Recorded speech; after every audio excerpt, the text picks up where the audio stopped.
आ गया हमारा फिर से कंटिन्यूएशन में सेम पॉइंट चिल्ड्रन। बहुत इंपॉर्टेंट हुआ करता था 90s में ये टॉपिक आया था बच्चों, और ये पिछले 15 साल 20 साल बहुत भयंकर टेस्ट हुआ। 2016 ऑनवर्ड्स इसका रिवर्स टॉपिक टेस्ट होने लग गया। क्या है सर इसका रिवर्स टॉपिक? मैक्सिमम आप कितना डिस्काउंट दे सकते हैं, व्हाट यू हैव सीज्ड। जितना आपने सीज किया है उससे ज्यादा आप डिस्काउंट नहीं दे सकते। लॉजिक समझ में आ गया? मैंने कुछ लिखा है यहां पे, क्या लिखा है मैं खुद भूल चुका हूं, मैं देख लेता हूं एक बार। The reason is for debiting, नहीं ठीक है, share forfeiture account in reissue entry with the amount of discount so that company is restricted from allowing more discount more than the money that it has seized from the defaulter, because अगर आप defaulter को ज्यादा discount देंगे, अब ये बात हम कर रहे हैं बच्चों, क्यों हम ज्यादा डिस्काउंट नहीं दे सकते? बिकॉज गिविंग एक्सेस डिस्काउंट, ध्यान से लिख लीजिए, याद रहेगा बच्चों, आपसे वाइवा में पूछ सकते हैं, आज नहीं पूछेंगे तो जब एमबीए का प्लेसमेंट हो रहा होगा या आप जब प्लेसमेंट अपने एम्प्लॉय का एज एन अकाउंटेंट करेंगे उससे प्रश्न पूछिएगा, पता लग जाएगा कितनी इंटेंस नॉलेज है उसके पास। Giving excess discount represents an additional loss burdening the profit and loss account,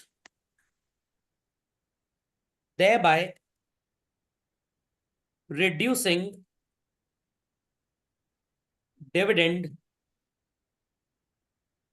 obligations. I hope so. This English doesn't seems to be like that of Shashi Tharoor ji. सबको सुनाई पड़ गया बच्चों? सबको सुनाई पड़ गया? सबको सुनाई पड़ गया? व्हाट्सएप पे बता दीजिएगा why this provision is made in Companies Act. देखिए आपके कितने पियर्स कोलीग्स इसका आंसर कर पाते हैं।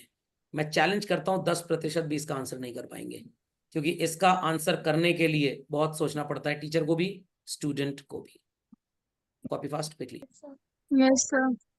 सो ये बात सबको समझ में आ गई बच्चों? ये वैसे मैंने आपको रिपीट पढ़ा रहा हूं, एक बार मैं ये बात आपके साथ ऑलरेडी कर चुका हूं।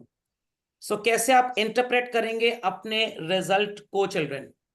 कैपिटल रिजर्व का फॉर्मूला तो सबको पता है। If the result is positive, आप जो एंट्री करते थे बच्चों, share forfeited account debit to capital reserve, you will continue doing that. अगर रिजल्ट जीरो है, no entry shall be passed, और एक नोट अपेंड कर दीजिएगा, 500 रुपए का नोट मत लगा दीजिएगा, टीचर्स पार्टी भी कर लेंगे जहां कॉपी चेक हो रही होगी और आपको यही मिलेगा जो आया है।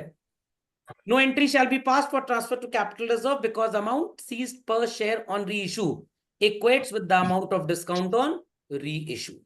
और अगर नेगेटिव आ गया, no entry shall be passed even for reissue and the following note shall be appended. No entry shall be passed for reissue because the amount of discount exceeds the amount seized, as well as no entry shall be passed for transfer to capital reserve. Hence, no question arises for recording the profits. इतनी बातें सबको समझ में आ गई? पक्का? तो बच्चों पैसे लेकर शेयर देना की पूरी पढ़ाई हमारी होती है समाप्त। We are left with a small miniature topic, बड़ा इंटरेस्टिंग टॉपिक है जिसमें आपको पार्टनरशिप का भी कॉन्सेप्ट काम आ जाएगा। और ये जो कॉर्पोरेट्स के बीच में डील्स होती हैं, जेट एयरवेज ने सहारा को खरीद लिया, टाटा ने जैगवार को खरीद लिया, आपने मेरे को खरीद लिया, तो बदले में आप पैसे ना देके शेयर्स देंगे। और ये दादी माँ का कॉन्सेप्ट है, पुराने जनरेशंस में children, old parts of India में बहुत चलता है। नॉर्थ में उधर कोलकाता साइड बड़ा फेमस था, घर में वो टोकरी लेकर बर्तन वाला बर्तन बेचने आता था, और दादी माँ ने एक बार पापा की नए लेवाइस की ट्राउजर को एक्सचेंज करके एक स्टेनलेस स्टील का जग खरीद लिया होगा। That is consideration, in return something, cash नहीं दिया, कुछ सामान दे दिया। तो वैसे मैंने सोचा था टॉपिक बीच में पढ़ाऊंगा, बट हाँ बार्टर सिस्टम टाइप, तो यहाँ पे भी थोड़ा सा बार्टर सिस्टम ही होगा, बट ये रिकग्नाइज्ड बार्टर सिस्टम है। So this will be doing in the next lecture. समझ में आ गया बच्चों? Thereafter you will be taught balance sheet में शेयर कैपिटल को कैसे प्रेजेंट करना है। That's all for today.